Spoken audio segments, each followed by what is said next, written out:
पक्षाच्या नेतृत्वाने राज्याचे मुख्यमंत्री आणि उपमुख्यमंत्री आणि माझ्या सर्व वरिष्ठ नेत्यांनी प्रमुखांनी आमच्या सारख्या तरुण हिंदुत्ववादी कार्यकर्त्यांवर फार मोठी जबाबदारी टाकलेली आहे। महाराष्ट्र, कोकण, हिंदू समाज या सगळ्यांना पुढे घेऊन जाण्यासाठी, ताकद देण्यासाठी, संरक्षण करण्यासाठी मी जास्तीत जास्त माझ्या पदाच्या माध्यमातून प्रयत्न करीन।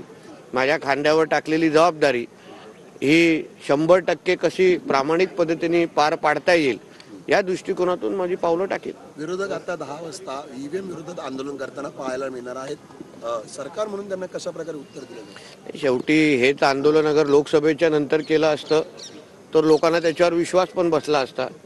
वायनाडच्या कुठल्या तरी पायऱ्या शोधल्या आणि तिथे बसले आणि तिथे ईव्हीएम बद्दल बोंबलले तर लोकांनी विश्वास ठेवला असता।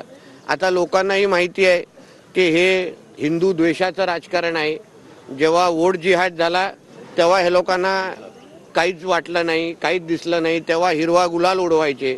आता जेव्हा हिंदू समाजाने एकत्र येऊन हिंदुत्ववादी विचाराचं सरकार निवडलं, हिंदू म्हणून मतदार म्हणून आपली ताकद दाखवली, तेव्हा हे लोकांना मिरच्या लागतायत, हिरव्या मिरच्या लागतायत आणि म्हणून जे काय करतायत ते हिंदू समाज खुला डोळ्यांनी निश्चित पद्धतीने पाहतोय।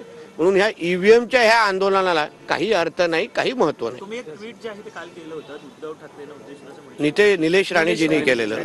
कृपया आपला अभ्यास चांगला करा, आम्ही पण करतो, तुम्ही पण करा।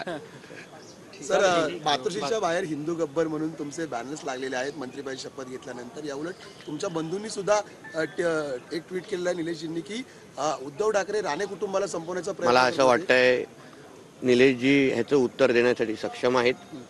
तेही एक अनुभवी कार्यकर्ते, समाजसेवक आहे। तुम्ही त्यांच्यासाठी हा प्रश्न ठेवा, ते निश्चित पद्धतीने तुम्हाला पाहिजेसे उत्तर ते देते। सर, नेहमी आपण जर पाहिलं तर संजय राऊतांना प्रत्युत्तर तुम्ही देत होता।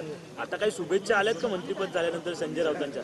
एवढी आता महाराष्ट्रातून सगळूनच शुभेच्छा येत आहेत आणि ते एवढ्या म्हणजे त्यांचं एवढं मन मोठं नाही ना, त्याच्या मालकाचं आहे ना त्याचं आहे की बाबा महाराष्ट्रासाठी काम करणाऱ्या लोकांसाठी किंवा मंत्रिमंडळाला त्यांनी शुभेच्छा द्याव्या एवढे मोठ्या मनाचे ते नाही आहेत। आम्ही त्यांना 39 वर्ष ओळखतो, म्हणून अशा लोकांकडून आम्हाला शुभेच्छा नकोच आहेत। त्यांनी फक्त महाराष्ट्रामध्ये यापुढे नीट वागावं, व्यवस्थित तोंड उघडावं, सगळ्या गोष्टीवर आमचं फार बारकाईने लक्ष आहे। सरकार आमचं आहे, सरकारमध्ये असताना अगर महाराष्ट्राकडे कोणी वाकड्या नजरेने पाहिलं तर प्रहार करण्यासाठी आम्ही तयार आहोत। सर, हिंदी में छोटा सा हिंदी सर, आज सेशन का फर्स्ट डे है, ठंडी है, मंत्रिपद झाल्यानंतर पहिलाच दिवस तुम्ही कव्हर करताय? मी कव्हर करतोय, तुम्ही कव्हर करताय? नागपूरला नेहमी येत असतो, पण नागपूरला आज शपथ घेण्याची संधी देवेंद्रजींनी आणि आमच्या प्रमुख देवेंद्र फडणवीस साहेबांनी आणि आमच्या प्रमुखांनी दिलेली आहे।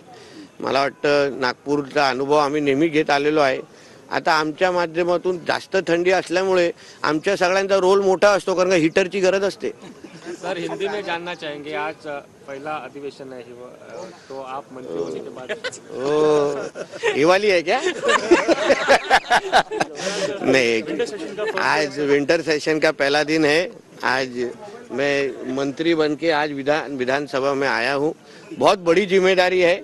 महाराष्ट्र हो, हिंदू समाज हो, हिंदुत्व हो, इस सब की जिम्मेदारी हम जैसे कार्यकर्ताओं के कंधों पे है। आज हिंदुत्ववादी विचार सोच की सरकार हमारे महाराष्ट्र में है और इसलिए हम लोग सब लोग ने जो शपथ कल ली है, हमारे कंधों पे अभी बहुत बड़ी जिम्मेदारी